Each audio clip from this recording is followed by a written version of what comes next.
Bonjour, bienvenue, je suis Audrey Vuettaz et vous écoutez Trait d'Union. Vous trouvez que l'Union européenne c'est trop compliqué? Vous êtes au bon endroit. Grâce à ce podcast, vous allez tout comprendre. Et si vous l'appréciez, sachez que vous pouvez le soutenir à partir d'€1 par mois grâce au lien Patreon que vous trouverez en description. Normalement, si vous écoutez le podcast, vous savez que la Commission européenne est en pleine formation. L'une des étapes, c'est le passage sur le grill de chaque commissaire désigné par le Parlement européen, qui va ensuite le ou la confirmer ou non dans sa fonction.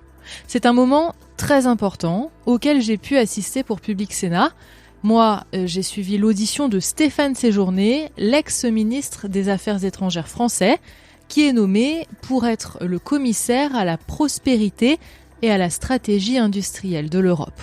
Alors, on reviendra dans un autre épisode sur le où on en est de la formation de cette commission, parce qu'elle connaît plein d'imbroglios et je pense que ça nécessite un épisode à part.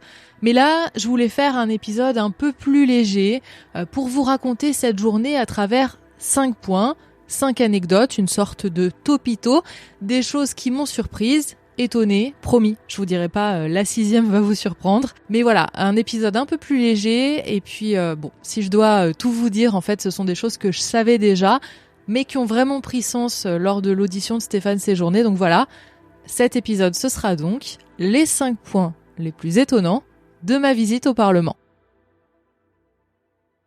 Alors le point numéro 1...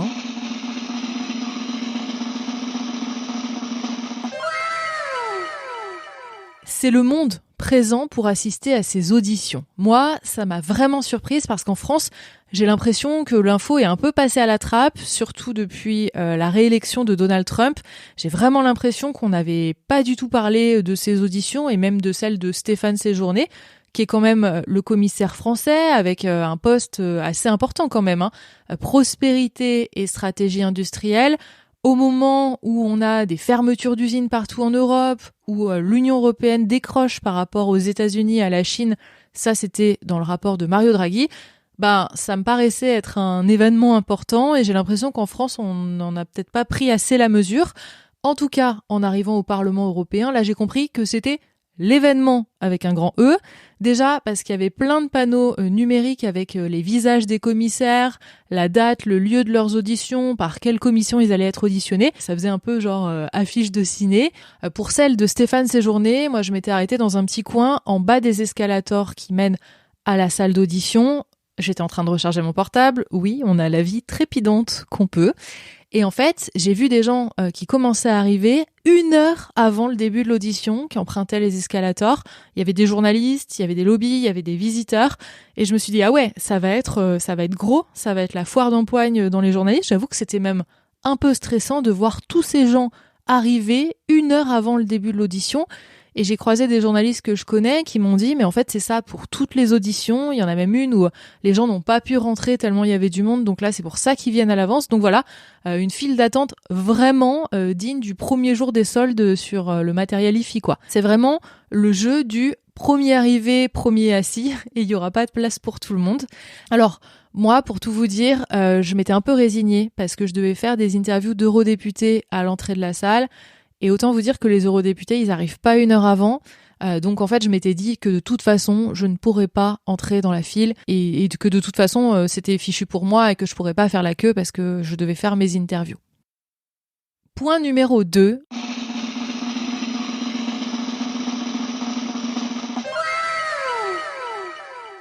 La couleur des badges. Et oui, pour reconnaître les gens au Parlement européen, il faut regarder la couleur de leur badge en bleu foncé. Vraiment, le bleu européen, vous avez les eurodéputés, eux c'est un peu les VIP. Ensuite, un bleu aussi, mais bleu plus clair, ce sont les assistants parlementaires. En vert, vous avez les assistants locaux. En rouge, il me semble que c'est le personnel du Parlement. En jaune, c'est les journalistes comme moi. Et vous avez aussi du marron, ça c'est pour les lobbyistes. Ouais, ils ont pas vraiment été cool, ça fait vraiment marron lobby. En gros, ça fait Scarlet Letter, quoi. Vous êtes des lobbyistes, vous êtes en marron. Maintenant que vous savez ça, En fait, le badge vous place dans une sorte de chaîne alimentaire. En tout cas, c'est l'impression que j'ai eue. Faudrait que les journalistes qui m'écoutent, les journalistes européens qui m'écoutent me confirment, mais moi, c'est vraiment l'impression que j'ai eue. Ça s'est vu, en tout cas, à l'entrée de l'audition. Comme je vous ai dit, il y avait beaucoup de monde et pas assez de place pour tout le monde. Mais tu as déjà quand même un tri à l'entrée, c'est-à-dire que sur la gauche, il y a écrit eurodéputé VIP, et là, clairement, les badges bleu foncé, ils rentrent, ils se posent pas de questions, personne ne leur pose de questions, ils vont à gauche, ils foncent tout droit. Et ensuite, vous avez une deuxième file avec noté journalistes, enfin médias et lobbyistes. Et là, il faut faire la file d'attente, et en gros, c'est les premiers arrivés qui rentrent et qui vont s'installer. Parmi les choses qui m'ont surprise, là, normalement, vous avez remarqué que je ne vous ai pas parlé des badges bleu clair, parce qu'en fait, eux, on leur a gentiment demandé de sortir de la salle et d'aller écouter l'audition dans une salle de retransmission qui n'était pas dans le même bâtiment, ou alors de regarder sur leur ordi dans leur bureau, mais clairement de pas être dans la salle. Et puis alors, pour les visiteurs occasionnels, là, c'était même pas espéré, c'était mort d'entrée. Il y avait même pas moyen de faire la file. Et là, j'ai assisté à un truc auquel j'avais déjà assisté, mais qui m'a quand même surprise. Alors, pour vous refaire le schéma, donc je vous l'ai dit, moi je fais mes interviews à l'entrée, et donc je me dis que je ne peux pas me mettre dans la file d'attente. L'audition commence, là il y a encore de la file d'attente, donc c'est-à-dire que les gens, beaucoup de badges marrons, attendaient que des gens sortent de la salle pour pouvoir rentrer à leur tour, parce que la salle était pleine, et donc il y avait cette file d'attente alors que l'audition avait déjà commencé. Et en fait, moi je me dis, mais non, mais je vais pas aller dans la salle de retransmission, elle est dans un autre bâtiment, et j'avais besoin d'interviewer des eurodéputés si jamais ils sortaient, je sais pas, pour passer un coup de téléphone ou quoi. Donc vraiment, fallait que je reste à l'affût devant la salle. En plus, il y avait un eurodéputé qui m'avait dit qu'il sortirait plus tôt, donc clairement, pas possible pour moi d'aller dans un autre bâtiment, je serais jamais arrivée à temps, puis il m'aurait jamais attendu. Donc je me suis dit, je fais quoi ? Est-ce que je regarde sur mon téléphone ? Mais bon, sympa quoi. Ou alors, est-ce que je fais la file ? Et donc je me dis, tant pis, peut-être qu'il y a des gens qui vont sortir, je fais la file d'attente. Donc je me mets tout à la fin de la file, une file de badge marron, moi j'ai un badge jaune, et là il y a un huissier qui me regarde en mode, vous faites quoi ? Et j'étais là, je fais la file, et il me fait, non, venez. Et en gros, je suis passée devant tout le monde, comme un jour de boîte de nuit où vous avez le droit de rentrer alors que les autres font la file d'attente. Je suis passée devant tout le monde parce que moi, j'avais un badge jaune et qu'en l'occurrence, ils allaient me trouver de la place à l'intérieur de la salle. Je serais peut-être pas assise, mais en gros, j'avais le droit de rentrer alors que tous les autres étaient en train de faire la file d'attente. Donc c'est vraiment, l'impression que j'ai eue, c'est on n'est pas au même niveau dans la chaîne alimentaire. Toi, t'es journaliste, t'as besoin de retranscrire l'audition pour peut-être plus de monde. Donc en gros, tu rentres. Au final, il restait de la place assise pour les médias, donc j'ai trouvé une place tout au fond de la salle. Je voyais Stéphane Séjourné en tout petit, mais bon, j'étais dans la salle, je pouvais y assister, j'avais le casque pour la traduction quand les gens parlaient pas en anglais ou en français. Donc voilà, je me suis dit, ok, c'est une histoire de chaîne alimentaire. La couleur du badge fait vraiment votre place dans la chaîne alimentaire. Point numéro 3.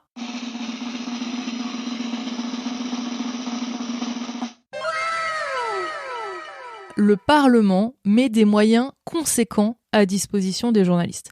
On va pas se mentir, on en parle beaucoup dans le podcast, il y a vraiment un déficit de notoriété sur tout ce qui se passe au niveau européen dans les médias français notamment, mais dans les médias en général. Donc déjà, comme je vous l'ai dit, moi j'ai pu rentrer dans la salle, donc vraiment j'ai l'impression qu'il y a un point d'honneur à faire en sorte qu'on permette aux journalistes de faire leur travail. Et puis il y a vraiment des moyens qui sont mis à disposition, c'est-à-dire qu'il y a des plateaux télé qui sont dans le Parlement européen et qui peuvent être utilisés par les journalistes avec des ingé-sons, des chefs opérateurs du Parlement qui vous filment. Enfin, vraiment, vous avez des moyens. Je sais que l'émission La Faute à l'Europe utilise ces moyens. C'est aussi le cas de Ici l'Europe de Public Sénat et France 24. En fait, la condition, c'est d'interviewer des eurodéputés, il me semble. Vous avez aussi des studios de podcast, vous avez aussi des studios de radio. C'est quelque chose qui se fait vraiment en anticipation. Donc moi, j'ai jamais pu le faire pour le podcast. Mais j'ai fait quelque chose pour Public Sénat et vraiment, je me suis dit, waouh, ils mettent les moyens. En fait, pour Public Sénat, donc j'y étais pour faire un reportage et j'avais proposé de faire un duplex. Et en fait, il y a des moyens de duplex. C'est-à-dire que Public Sénat a réservé un créneau, donc de 15 minutes. Et moi, je me suis présentée sur la passerelle avec un ingé son et un chef opérateur qui étaient sur place et qui enchaînent les duplex de médias en fait. Je me suis pointée, j'ai mis une oreillette qui était directement reliée à Public Sénat. La caméra était aussi directement reliée à Public Sénat. Donc j'avais 2 mecs du Parlement européen juste pour moi, pour filmer mon duplex, qui était en direct dans l'émission de Thomas Hugues. Il y a des vrais moyens qui sont mis à disposition des journalistes pour parler de ce qui se passe dans les institutions. En l'occurrence, là, je faisais le compte-rendu de l'audition de Stéphane Séjourné. J'avais un quart d'heure, j'ai pu être relancée par Thomas Hugues et j'avais pas besoin d'avoir un JRI ou un cadreur pour me filmer. Il y avait déjà les moyens du Parlement européen. Le point numéro 4...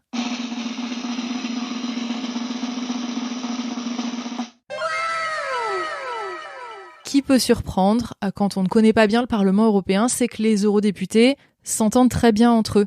Ça, c'est quelque chose qui peut surprendre au prime abord. On se dit un eurodéputé de droite ou un eurodéputé de gauche, ils vont pas s'entendre. En fait, si, ils se parlent. Moi, j'étais en train de discuter avec une eurodéputée Renew et puis finalement, il y a un socialiste qui est arrivé, on a engagé la conversation, ils se tutoient, ils se connaissent très bien, ils savent sur quel sujet les uns et les autres travaillent et en fait, ça peut surprendre parce qu'en France, voilà, il y a une espèce d'opposition un peu théâtrale qui est vraiment très présente, on le voit notamment à l'Assemblée nationale. Au Parlement européen, c'est pas du tout la même chose. D'ailleurs, vous pouvez regarder sur les images qui ont été captées de l'audition de Stéphane Séjourné, à la fin, il y a des eurodéputés socialistes, des eurodéputés LR qui viennent le saluer, le checker, alors que il est de Renew, il est de Renaissance et c'est pas du tout le même groupe politique. Mais en fait, ils se connaissent bien, ils ont l'habitude de travailler ensemble parce que comme c'est beaucoup de compromis, comme c'est que des compromis, en fait, ils ont besoin de travailler ensemble. Donc, ils se connaissent, ils échangent et ils sont pas du tout dans une opposition surjouée. En plus, quand c'est des sujets qui concernent la France, en fait, tous ces eurodéputés français, peu importe leur bord politique, vont un peu travailler main dans la main, entre guillemets. Je pense par exemple à l'accord UE-Mercosur. Il y a une grosse opposition partout en France. S'il faut finalement faire entendre sa voix par rapport à d'autres pays, les eurodéputés vont travailler ensemble. Je mettrai quand même une nuance. C'est pas vraiment le cas avec tous les groupes politiques. Je sais par exemple que l'extrême droite, elle est pas forcément hyper bien perçue. Ils échangent pas forcément avec eux. Là, j'ai des eurodéputés qui m'ont dit oui, les extrêmes, ils nous ont encore fait honte lors de cette audition. Enfin, il y a peut-être un peu moins de bonne entente entre ces eurodéputés-là, mais pour les autres, il y a quelque chose qui peut surprendre, c'est que tout le monde s'entend plutôt bien. Point numéro 5.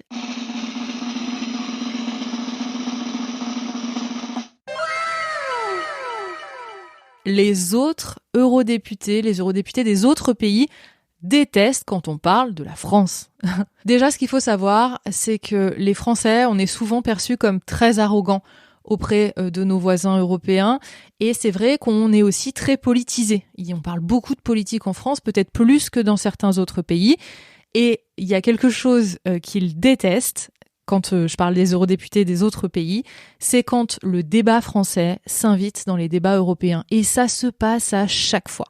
Là, clairement, c'était l'audition de Stéphane Séjourné pour devenir commissaire européen à la stratégie industrielle. Et ça n'a pas manqué. Il s'est fait interpeller sur les élections législatives, sur Emmanuel Macron, sur la place de la France dans la Commission européenne. Comment est-ce qu'il allait défendre les intérêts français alors qu'un commissaire européen, ça doit défendre les intérêts de tous les Européens. Et à chaque fois, là, il a eu beaucoup d'interpellations de l'extrême droite qui étaient vraiment là pour jouer sa partition. Et même un petit peu pour finalement découper l'extrait pour des vidéos TikTok. Mais à chaque fois qu'il s'est fait interpeller sur la politique nationale, il y avait des huées au sein de la salle parce qu'en fait, ils sont juste agacés qu'à chaque fois, on prenne en otage ce moment politique européen pour parler de politique nationale. Et ça se passe littéralement à chaque fois. Quand Emmanuel Macron était venu parler de la présidence française du Conseil de l'Union européenne, on était juste pendant l'élection présidentielle de 2022, il se faisait interpeller sur la politique nationale. Et à chaque fois, il y avait des huées. En fait, ils en peuvent plus de nous, quoi. C'est souvent très marqué. Et ça agace nos voisins qui se disent « Oh non, ils vont encore reparler de la politique française ».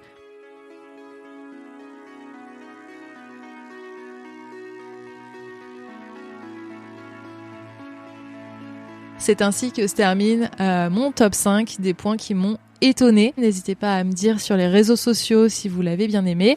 Petite information, j'ai quitté Twitter X, donc maintenant vous pouvez me retrouver sur Blue Sky ou sur Instagram. N'hésitez pas à changer vos abonnements pour suivre le podcast. Vous pouvez aussi me suivre sur Patreon. Et vous pouvez le faire en gratuit. Vous n'êtes pas obligé d'être un abonné payant. Et là aussi, vous aurez toutes les mises à jour. En tout cas, je vous retrouve très vite pour un épisode pour vous expliquer où on en est dans la composition de la Commission européenne avec tous les imbroglios qu'il y a pu avoir la semaine qui vient de s'écouler. Je vous dis à très vite pour un prochain épisode.